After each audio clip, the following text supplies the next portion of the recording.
लोकशाहीचा बुलंद आवाज, रिपब्लिकन वार्ता, महाराष्ट्र. वडोद बाजारातून बैल घेऊन जाणारी पिकअप फुलंब्री पोलिसांनी पकडली. 4 बैल दाटीवाटीने कत्तलीसाठी घेऊन जात असताना मिळून आले. वडोद बाजार येथील बाजारातून पिकअपमध्ये 4 बैल दाटीवाटीने कत्तलीसाठी घेऊन जात असताना फुलंब्री पोलिसांनी पकडले.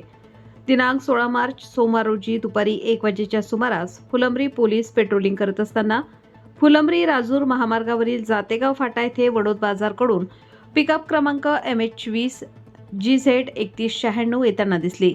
तिला थांबवून पाहणी केली असता त्यामध्ये 4 बैल विना टॅगिंग दाटीवाटीने जनावरांना त्रास होईल अशा पद्धतीने दोरीच्या सहाय्याने बांधून घेऊन जात असताना मिळून आला.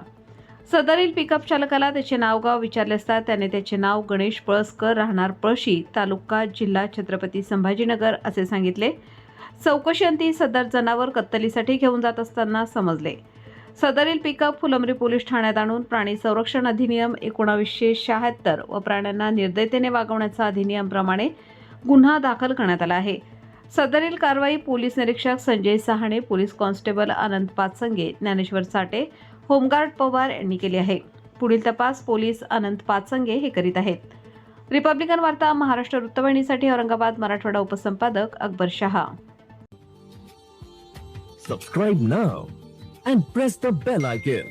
Never miss an update.